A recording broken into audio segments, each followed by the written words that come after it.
Welcome. This is a collective reading for everybody. Okay, take what resonates and discard the rest. These are general messages, so they're not going to resonate with everybody. Okay, so just take what does and go with it and leave the rest. If you feel like, sharing it, subscribing, go right ahead. These messages really need to get out to the public. So if you feel like it's associated with somebody, let them know. And also personal readings, WhïtneyMoonshine@gmail.com in the description box below and on the about section. Okay. So we got Leo, we got Saturn, and we got the third house. Okay. So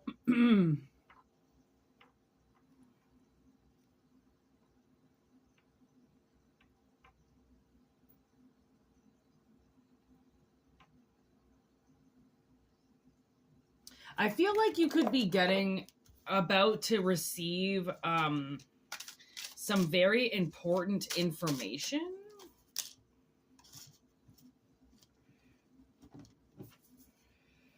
Yeah, there's the door. Like something, I feel like the door is going to open. And information is going to come through that door. All right. There's the World card. So I kind of feel, and I mean, the way that I did this World card is kind of like adventure begins. Whenever you want it to begin, so shall it be. So I feel like possibly, maybe, subconsciously, this door has been shut in your mind for a reason. And now you're willing to explore it. You're willing to open up that door and see what's in there. See, because Saturn is these huge lessons. Okay. It's a lot like Venus. Motherhood. What do you get out of that? What do you learn out of that? Going to school, that's Saturn. Saturn returns every 27 years in your life. It's a very powerful planet. Okay. And then with the third house of Gemini, that's really heavy communication, or possibly, and that could almost be too, as well as inner communication, your inner guide, listening to your soul, following your path, something like that. And then with the Leo energy, that's all about finding that inner strength, right? To do what you've always wanted to do. Okay, so there's the misinformation card. Okay, so with the big world, with the moon there, I feel like it's kind of almost the moon card. So we've got the world card and the moon card. Okay, so we're dealing with also kind of a little bit of Piscean energy as well, of using your intuition to find the answers. Okay, communicating with yourself to get through to yourself.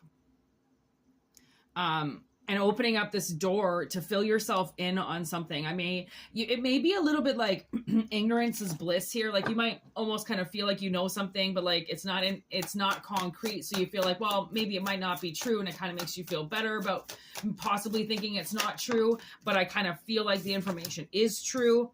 Okay, there's the Page of Needles. There's some type of trap.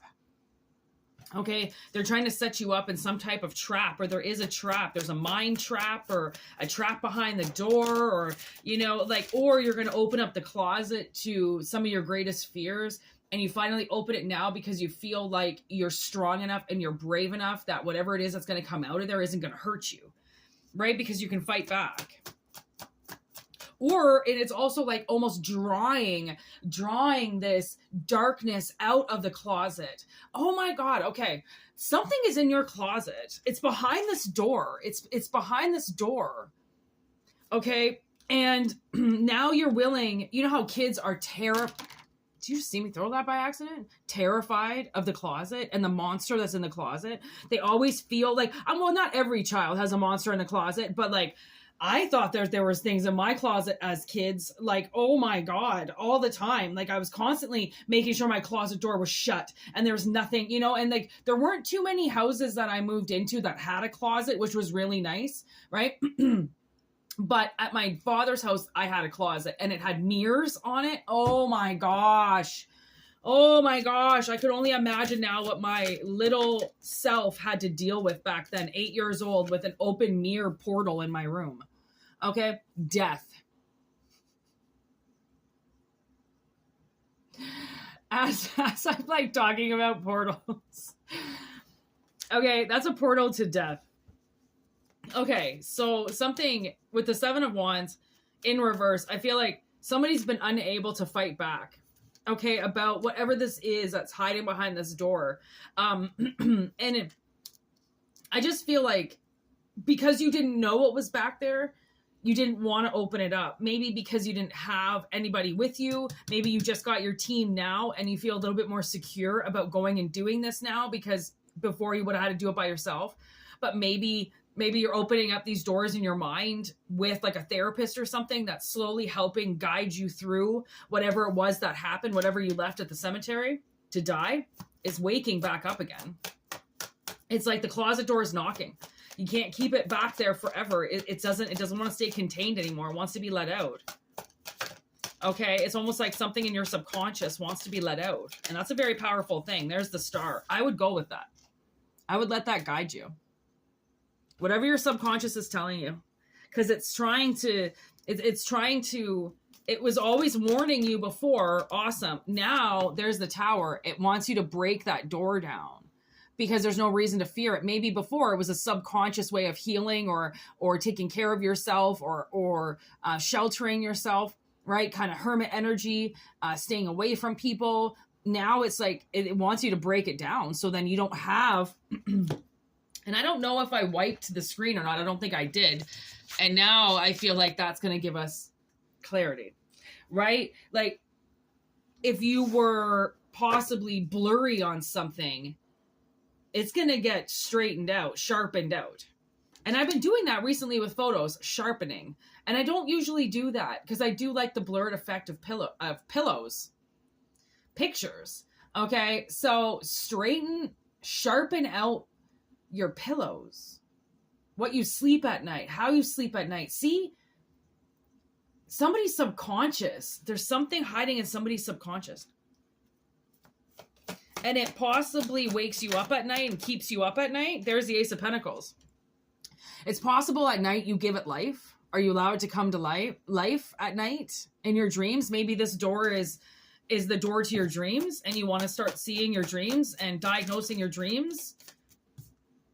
There's the High Priestess, possibly so then you can understand what's going on, right? There's so many things in life that are happening in 3D that come through 5D to let you know. Like my sister, literally, she had this premonition the other night. We call them premonitions now because she says that they're visions because they come into her dreams at night. She has the vision, but she saw something. So she saw, I'm going to kind of put it into third person because it came through somebody. So she had a vision of somebody and they were telling her about when they were going to get back from vacation. And my sister kind of tricked them into telling her where and when like they were going. And then she showed her on the calendar when they were coming back from their vacation. And it came through my sister in 3D yesterday with somebody literally going to a calendar, pointing something out. It was all right there, but it wasn't the same person, obviously, but it's being reflected through that person. So sometimes your dreams are reflections of what other people are doing, right? So you pick up that dream and you're like, okay, well, somebody is simulating, driving my car. And then you realize that somebody's got a car in your name or that somebody's, called your vehicle license plate number in and you get pulled over, right? It's because dreams can't let you know for sure what's going on. But as soon as you start depicting them and like really, sitting down and like writing, okay, this is what happened in my dream last night. I really want to try to figure this out because it seems right. Instead of ignoring it, somebody obviously is opening up the door to their subconscious and they're no longer ignoring the things that are lighting up the darkness. Okay, so Scorpio energy, Aquarius energy, High Priestess energy, and then that's obviously like, Pisces energy. Okay, and then also Leo and Saturn. Who is Saturn ruled by? Capricorn, the devil. Makes sense. So anyways, we're going to leave it there. All right, take what resonates, like I said, and leave the rest. If you want to continue this, WhItneyMoonshine@gmail.com is how you do that. Also, we've got Instagram going and TikTok going for our shorts. So if you want to check that out, it's in the description box as well as the About section. Okay, so thank you so much, YouTube, for this reading. And always send your telepathic questions in my way so then Spirit can answer them for you at their leisure, as usual. Okay, peace out. Have a good one. Namaste. Happy Sunday.